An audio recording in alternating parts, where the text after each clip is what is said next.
buenas tardes. Vamos a hacer lo que corresponde a infecciones nosocomiales. En realidad lo que vamos a hacer es, vamos a enfocarnos sobre tres entidades que... Infecciones nosocomiales en realidad son más entidades, ¿no? Pero nos vamos a enfocar en tres entidades que son las infecciones nosocomiales, porque son, digamos, las más importantes según ciertas características, ¿no? Vamos a ver dentro de ellas quizás sus definiciones, un poco cómo se pueden diagnosticar y qué es lo que el manejo de cada una de ellas, quizá un poco la epidemiología, ¿no? La primera de ellas sería la enfermedad, en realidad la primera sería la infección del tracto urinario asociada a catéter, ¿no? Si nosotros agarramos y nos ponemos a hablar de la ITU, se podría decirse que es la ITU nosocomial, en cierta forma, que no necesariamente la ITU nosocomial, porque podría estar hablando acá tal vez de pacientes no necesariamente hospitalizados, ¿no? Pero aquí estaríamos hablando de la ITU, o sea, de la infección del tracto urinario asociado a catéter, que en realidad tiene que tener ciertas características, ciertas definiciones, ¿no? Este paciente es el que tiene una ITU asociada a catéter, que puede tener una bacteriuria sintomática. El que tiene una ITU tiene una bacteriuria sintomática es aquel en el cual, si nosotros vamos a tener un urocultivo, y en este urocultivo va a crecer un germen, ¿no? Un germen patógeno, ¿no? No cualquier germen, ¿no? En realidad este crecimiento tiene que ser de por lo menos de mayor o igual a 10 a la 3 unidades formadoras de colonias. Pero no solo eso, sino que este paciente tiene que tener signos y síntomas de infección urinaria. Y no solo eso, sino que también tiene que tener, o sea, no tiene que tener otras fuentes infecciosas identificables que puedan explicar los signos y síntomas, ¿no? Y este paciente definitivamente tiene que tener un catéter, ¿no? Que puede ser vía transuretral, puede ser vía suprapúbica, o puede ser un paciente que está siendo caracterizado de forma intermitente.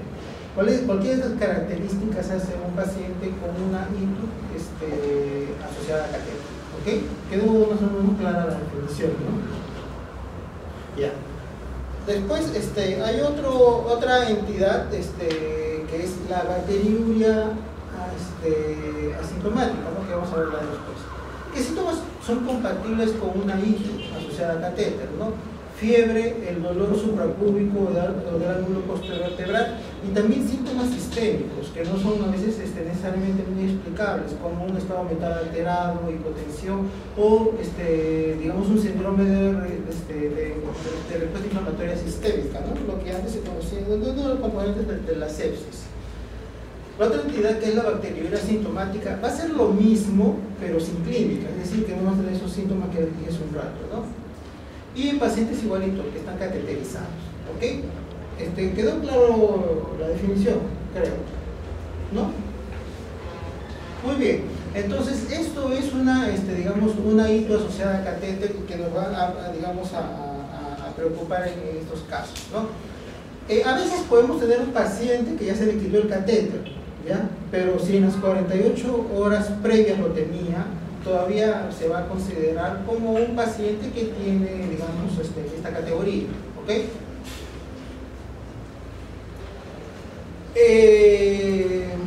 En realidad se dice que estas infecciones urinarias son las infecciones nosocomiales más frecuentes. No van a ser las más mortales, ¿ya? O sea, no es lo que más mata, en realidad. Tampoco es lo que, digamos, complica más, pero sí, por su frecuencia, constituye un problema de salud pública, ¿no? De tal modo de que lo que más importa es que, o sea, se habla de que la bacteriuria tiene una relación con los portadores de catéter, es decir, de 3 a 10% por día de cateterización. Y se dice que de todos los pacientes con bacteriuria, un 10 hasta un 25% van a llegar a desarrollar sintomatología de infección del tracto urinario, ¿no? Digamos, la incidencia en sí de ITU asociado a catéter está en países como Estados Unidos de 1,4 a 1,7 por 1000 días catéter, en pacientes hospitalizados. El principal factor de riesgo para tener, digamos, una hito asociada a catéter, ¿cuál va a ser? La cateterización, ¿no? Entonces, si nosotros podemos evitar la cateterización en todo paciente hospitalizado, es buena hora. Otros factores de riesgo van a ser el sexo femenino, que tenga más edad, que el paciente tenga diabetes mellitus, que la bolsa colectora donde se colecta la orina esté colonizada y que haya ciertos errores en el cuidado del catéter. Ya. La patogénesis en realidad va a tener mucha relación con respecto a que puede ser intraluminal o extraluminal. Extraluminal es cuando la bacteria entra en el biofilm que se va a formar alrededor del catéter en la uretra. Intraluminal se debe a la éstasis debido a la falla en el drenaje del catéter. La microbiología, en realidad se dice que más que todo está relacionada a E. coli, 24%, también cándida hay una gran cantidad, 24%, enterococcus 14%, pseudomonas 10% y klebsiella 10%. Los pacientes que no son hospitalizados, o sea, pacientes que son portadores de catéter pero son hospitalizados, van a tener supuestamente una flora microbiana muy similar a un paciente hospitalario. Y una cateterización prolongada está más asociada a una bacteriuria polimicrobiana, ¿no? Antes había una relación, digamos, de más de 30 días, menos de 30 días. Si un paciente tiene más de 30 días, es más probable que tenga polimicrobiana. Como les decía, los signos y síntomas son muy variables, no necesariamente van a reflejar la infección urinaria, ¿no? Como los síntomas sistémicos, pero la fiebre es el síntoma más común, ¿no? Posibles signos o síntomas que acompañan el dolor suprapúbico, un ángulo costovertebral y una obstrucción del catéter. ¿Por qué? Por una formación, digamos, de piuria, ¿no? O sea, de detritus. Muy bien. Manifestaciones sistémicas de compromiso general que sugieren posible infección. Esto es muy importante porque muchos pacientes hospitalizados pueden estar, digamos, son pacientes que pueden estar postrados, o pacientes que tienen múltiples enfermedades. Pero que, digamos, tienen en su estado, digamos, neurológico, están bastante conectados, pero que de pronto se desconectan. Entonces eso podría ser, digamos, una señal de que tienen infección urinaria. El manejo. Acá hay una cuestión a tener en consideración. Primero, ¿se debería hacer un tratamiento antimicrobiano empírico? Sí. En base a lo que hemos visto a la microbiología que se ha visto, ¿no? Que va a tener que tener mucha relación al perfil microbiológico de resistencia de tu hospital, ¿ok? Otro, que tiene que tener mucha relación con el antecedente de lo que estaba recibiendo ya el paciente antes, ¿ok? O lo que está recibiendo en ese momento. Y bueno, se tiene que reajustar a los resultados del urocultivo que le vas a tomar. Muy bien. Es importante también todo el manejo, lo que vas a hacer tú con el catéter, ¿no? Remover el catéter, ver si debe persistir con el catéter y todo eso, ¿no? O sea, ¿por qué el paciente requiere un catéter en forma permanente? Es importante. Muy bien. Entonces hasta ahí es infección del tracto urinario asociado a catéter. Uy, acá se me movió completamente esto, qué porquería. Ya. Bueno, no era mi intención hacerlo así tan difícil. Pero ya. Qué feo. Bueno, ustedes lo colocan bien, en realidad. Pero bueno, el asunto es que la segunda entidad que iba a haber era neumonía nosocomial, que básicamente abarca neumonía intrahospitalaria y neumonía asociada a ventilador. Antes había una neumonía que era neumonía asociada a cuidados en salud. Según las clínicas de la INSA, ¿no? De 2016, las nuevas guías de la INSA, este concepto ya desapareció. ¿Okay? Entonces otra vez volvemos solamente a neumonía intrahospitalaria y neumonía asociada al ventilador, que son las causas, digamos, también bastante frecuentes de morbilidad y mortalidad, ¿no? Si vamos a hablar de neumonía intrahospitalaria, es la que ocurre 48 horas o más o después del ingreso hospitalario y que no parecía que se estaba incubando al momento del ingreso. Y neumonía asociada al ventilador es la que es el tipo de neumonía intrahospitalaria, porque digamos que es un subgrupo de ellas, que se desarrolla de 48 a 72 horas o más después de la intubación endotraqueal. Un paciente que está con ventilación mecánica, ¿no? Y ya, pero como les decía, ¿no? La neumonía asociada a servicios en salud es una clasificación que utilizaba antes en pacientes que no necesariamente estarían hospitalizados, pero que en cierta forma tenían cierto grado de hospitalización, es decir, pacientes que vivían en una residencia, pacientes que recibían hemodiálisis, pacientes que recibían tratamiento endovenoso, pacientes oncológicos, etcétera, etcétera, y que en cierta forma de todas maneras tenían riesgos de gérmenes multidrogo resistentes. Se ha visto que la utilidad de determinar este concepto de neumonías asociadas en salud, lo único que consiguió era, digamos, a veces darle mucho tratamiento a unos pacientes. Entonces, ese concepto como que se ha alejado. Pero el concepto de riesgo de que un paciente tenga neumonía o gérmenes multidrogo resistentes todavía persiste, y eso es lo que, digamos, se va a considerar al momento del manejo terapéutico. Ya. Es un montón de letras, lo que a veces critico, pero bueno, aquí es importante algo. Seguimos hablando igualito de neumonía intrahospitalaria y neumonía asociada a ventilador. La multidrogo resistencia tiene que ver sobre todo en bacilos gram negativos. Hay que tener en cuenta que cuando estoy hablando yo de neumonía intrahospitalaria, casi siempre, aunque salvo Staphylococcus aureus, que sí vino resistente, casi siempre voy a estar hablando de bacilos gram negativos, ¿no? Y multidrogo resistencia se refiere a los bacilos gram negativos que son una causa importante de neumonía intrahospitalaria y neumonía asociada a ventilador, y va a tener resistencia a 2, 3, 4, a veces hasta 8 antibióticos que son generalmente usados como para tratar a estos organismos, ¿no? La resistencia es cuando estos organismos ya tienen una sensibilidad disminuida a todos los antibióticos recomendados para tratamiento clínico de neumonía asociada a ventilador. Esto va a incluir acefepime, ceftazidime, imipenem, meropenem, piperacillin, sulbactam, cipro y levo, floxacin. Ok. ¿Cómo se producen estas neumonías? Estas neumonías se relacionan al número y virulencia de los microorganismos que van a ingresar a las vías respiratorias inferiores, ¿no? Y vías respiratorias bajas, es la respuesta que tienen los PD. La ruta principal generalmente es una microaspiración de estos gérmenes que han colonizado el tracto orofaringio y en menor grado el tracto gastrointestinal. Según su número y virulencia de gérmenes que llegan al pulmón, se va a establecer la neumonía. El diagnóstico de la neumonía intrahospitalaria y de la neumonía asociada al ventilador siempre va a ser difícil. Antes utilizábamos el score CEPIS, pero en realidad su sensibilidad y especificidad se ha visto que no está completamente, no es completamente útil. Siempre los hallazgos clínicos han sido inespecíficos. Lo que se recomienda es el diagnóstico clínico basándose en un nuevo infiltrado pulmonar, más evidencia clínica de que un infiltrado pulmonar, digamos, es de origen infeccioso, ¿no? Y esto puede ser fiebre, esputo purulento, leucocitosis, disminución de la oxigenación, o también síntomas sistémicos, infecciones, ¿no?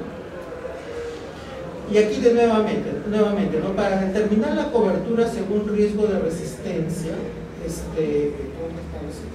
que arreglar.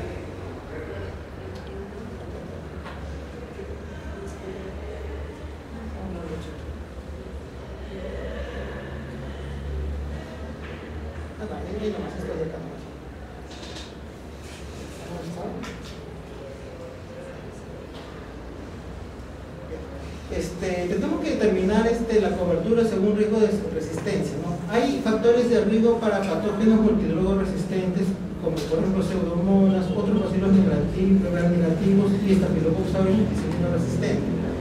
En pacientes con neumonía asociada a ventilador, y eso es, por ejemplo, que el paciente haya tenido antibióticos intravenosos en los 90 días previos, que al momento de la neumonía asociada a ventilador haya tenido shock séptico, que al momento previo a la neumonía asociada a ventilador haya habido un síndrome de estrés respiratorio del adulto, que tenga de 5 días a más de hospitalización, o que el paciente tenga tratamiento de hemodiálisis antes de la neumonía asociada a ventilación. Otros factores de riesgo de pseudomonas multidrogo resistente y otros bacilos gram negativos, tratamiento en una UCI que tenga un porcentaje mayor del 10% de bacilos gram negativos resistentes a un agente que se considera para monoterapia, o tratamiento en una UCI en la que las tasas de fertilidad antimicrobiana local ante bacilos gram negativos no son conocidas. O sea, que no tengamos una UCI que sepa si se pasa un perfil microbiológico, eso ya de por sí es un factor de riesgo, ¿ya? Y factores de riesgo para Staphylococcus aureus meticilinosa resistente es tratamiento tratamiento en una UCI en la que haya más del 10 al 20% de los ayuntamientos de Staphylococcus aureus que son meticilino resistentes. O tratamiento en una unidad en la que la prevalencia del Staphylococcus aureus meticilino resistente no es conocida. Sin factores de riesgo para multidrogoresistencia, si nosotros vamos a iniciar tratamiento a un paciente sin factores de riesgo para multidrogoresistencia, le podemos dar monoterapia. Y le podemos dar solamente piperacilina tazobactam, 4,5 miligramos cada 10 horas, o solamente cefepime, o solamente levofloxacina, cualquiera de esos tres, no los tres juntos, por si acaso. Monoterapia, ¿se dan cuenta? ¿Ya? Es así lindo, ¿no? Un paciente de neumonía intrahospitalaria o neumonía asociada a ventilador, cualquiera de los dos, ¿ya? Esas cosas, ¿ya? Y acá me faltó poner la neumonía intrahospitalaria o neumonía. La cosa es que cualquiera de los dos. Y al mejorar le puedo cambiar al levofloxacino por viola. Bacán, ¿no? Ya, yo sé que mi paciente no tiene factores de riesgo ni para MDR ni para Staphylococcus aureus meticilino resistente. Le doy monoterapia cualquiera de los tres. ¿Ok? Excelente. Pero si ya tuvo cualquiera de esas cosas que les dije hace un rato, ahí la cosa se complica. Entonces, si tiene factor de riesgo para multidrogoresistencia, debo darle cualquiera de estos, o sea, piperacilina tazobactam, o cefepime, o ceftazidina, o imipenem, o meropenem, o astreonat, no todo junto, por si acaso, cualquiera de ellos, ¿ya? Cualquiera de ellos, acuérdense, más un aminoglicósido. Pero este aminoglicósido solo va a ser por un tiempito, digamos, menos de una semana, ¿ya? Porque hay que cuidar al niñocito, ¿ya? Amikacina, gentamicina, tobranicina.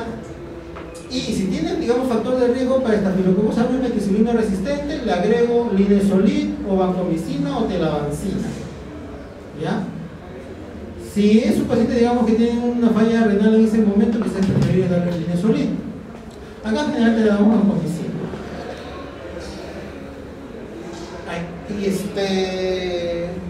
Y en algunos casos, cuando tenemos a los pacientes, digamos, que están con riesgo de tener una complicación, digamos, a una, ¿cómo podríamos decir?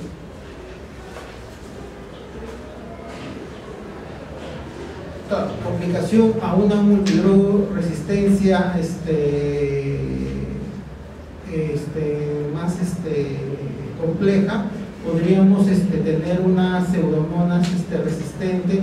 Entonces ahí le podríamos agregar cosas así como polimicinas como colistina, ¿ok? Pero eso solamente es una cuestión de tenemos una alta sospecha, ¿no?, de resistencia. Ahora, el tratamiento, esto es solamente tratamiento empírico, ¿no? Se supone que yo al momento de que le he hecho esto debo agarrar y debo hacerle hemocultivo y debo hacerle cultivo en lo posible de lavado bronquial, cultivo de estudio y todo eso, buscando, digamos, germen. Si llego a aislar un cultivo, o sea, ¿no?, entonces debo agarrar y le debo ajustar el tratamiento al germen adecuado. Si llego a tener un germen adecuado, debo ajustar eso, o sea, una monoterapia. No una monoterapia, pero una terapia más adecuada al germen que está, ¿no? ¿Ok? Muy bien. Y por último, agarramos y tenemos lo que es infecciones de torrentes sanguíneos asociadas a catéter. Aquí básicamente vamos a ver las bacteriemias que son asociadas a catéter venoso central, a catéter venoso periférico. Bueno, ¿no?, en todo caso a veces anflebitis, no nada más, ¿no? Las infecciones de torrentes sanguíneos asociadas a catéter pueden tratar solamente la fiebre común y rocío, y por lo tanto uno tiene que evaluar todos los signos musculares buscando indicación, vibración, dolor y el turbulento. Los organismos, digamos, causantes de infecciones de torrentes sanguíneos asociados a catéter son los Staphylococcus aureus, incluyendo el meticilino resistente, el epiderminis en líneas de endovirus de larga data, Enterobacter, Klebsiella, Candida, Pseudomonas, aunque es menos frecuente. Ya. Cuando yo tengo, digamos, una sospecha de infección del torrente sanguíneo asociado al catéter, yo debo agarrar y ver si hay supuración en el sitio de inserción, si hay shock séptico, si hay falla orgánica, hay embolo séptico por extraño intravascular. Si yo agarro y veo que hay cualquiera de estas cosas, debería remover el catéter lo más rápido posible, debería tomar 2 cultivos de punta de catéter y iniciar antibiótico empíricamente. Muchas veces debo agarrar y debo tener en cuenta que, ¿cómo se llama? Si yo he removido el catéter, tengo un motivo negativo, debo considerar otros diagnósticos y suspender el tratamiento. Si el motivo es positivo, debo ajustar el tratamiento al resultado del cultivo, ¿no? Si yo tengo, digamos, una sospecha de infección del torrente sanguíneo asociada al catéter, pero no hay supuración en el sitio de infección, no hay shock séptico, no hay falla orgánica, entonces yo puedo agarrar y tener más tiempo, y el paciente está, digamos, estable, yo puedo tener más tiempo de estudio, entonces puedo tener una terapia y una estrategia de observación. Mantengo el catéter y acá hay 2 estrategias que yo puedo hacer, ¿no? Esto por sus siglas en inglés, ¿ya? Que es, uno es el tiempo diferencial para la positividad y el QVC, que es el DTP, es el segundo diferencial para la positividad, y el QVC es, como decir, los serocultivos cuantitativos, ¿ok? Y debo iniciar antibiótico empíricamente. O sea, cuando yo puedo agarrar y puedo decir, que mi bacteriemia, que sí tengo una bacteriemia, debo tomar, digamos, debo tomar 2 hemocultivos. Uno de mis hemocultivos tiene que ser tomado por vía periférica y otro a través del catéter. El tiempo diferencial para la positividad debe ser de 2 horas, es decir, mi hemocultivo tomado por el catéter tiene que crecer más rápido, por lo menos 2 horas antes que mi hemocultivo tomado por vía periférica. Eso me dice de que hay una bacteriemia causada por infección por catéter. ¿Okay? Y me tiene que salir el germen, por supuesto, ¿no? ¿Ya? Y los hemocultivos cuantitativos también. Si yo agarro y tomo igual 2 muestras, ¿no? Una muestra por el catéter venoso central y otra por vía periférica. Siempre me tiene que crecer 3 veces más de bacterias, digamos, por el cultivo tomado por el catéter que por la muestra periférica. ¿Okay? Entonces, si yo hago esto y me sale así, entonces yo puedo agarrar y puedo decir que mi bacteriemia es causada por infección por el catéter. Entonces, si ocurre eso, yo tengo ya, pues, la certeza de que es una infección causada por el catéter y que es es una infección causada por infección del catéter. ¿Ya? Puedo iniciar, inicio de antibióticos empíricamente, ya con los resultados lo ajusto, ¿no? Ahora, si me sale todo negativo, entonces debo considerar otras cosas, pues, ¿no? Porque definitivamente acá no estoy buscando riesgos. Muy bien. En caso de que no haya supuración en el sitio de inserción, no hay shock séptico, no hay falla orgánica, no nada de esto, el paciente está estable, no es comprometido, tampoco hay posibilidad de hacer esto que les decía, ¿no? Del tiempo diferencial, remuevo el catéter lo antes posible, tomo los hemocultivos, hago cultivo de punta del catéter y inicio el antibiótico empíricamente, ¿no? Y veo pues cómo va la respuesta. Y bien, eso sería todo lo que debo hacer. Muy bien. ¿Ya? ¿Alguna cosa? ¿Ah? Sí, claro.